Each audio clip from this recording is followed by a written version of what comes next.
Have you ever watched Twilight and been like, what if I could watch this? The inner turmoil of a man thrust against his will into a mortal life as a vampire, and later finding companionship with a woman who he also turns into a vampire, but in a way that's more conflicted and allegorical and Kubrickian and less white. My friend, do I have the movie for you? I don't think I can say the title or name of the female lead, so we're gonna call it G and Hess. And it came out in 1973. The writer and director Bill Gunn was commissioned to make a black vampire film. The final product, however, is less genre film, as the producers intended, and more art house. And although it came out at the height of blaxploitation, it doesn't fit neatly there either. That being said, Dr. Hess Green is an archetypal vampire in several ways. He's wealthy, elite, educated, attractive, charming, isolated, and his story is largely told by characters adjacent to his life, which is very Dracula. Where he differs from the prototypical or Eurocentric vampire is the struggle he feels between the African culture that gave him his vampirism and the Western culture that shames him for it. He becomes a vampire after being stabbed from a dagger originating from an ancient African civilization that died out from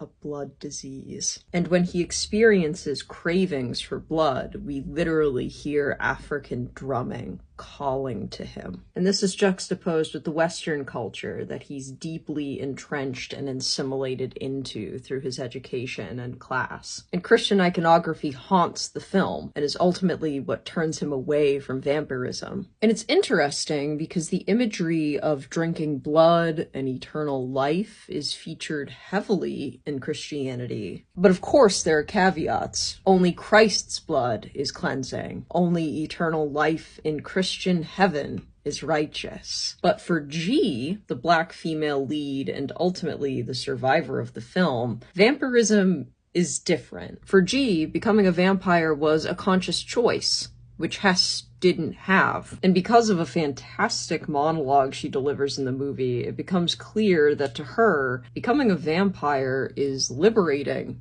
not conflicting. She's no longer subservient to a culture, a credo, the limitations and perceptions of her body. Ultimately, there's so much to be said about how this story is told, both in terms of narrative and visuals. The cinematography is stunning. And honestly, it feels more like an experience than a story. And the best part is that the movie is free to watch on Canopy with a library card, which you should have, and it's free on YouTube, at least as of right now. So honestly, you have no excuse. Go watch G and Hess.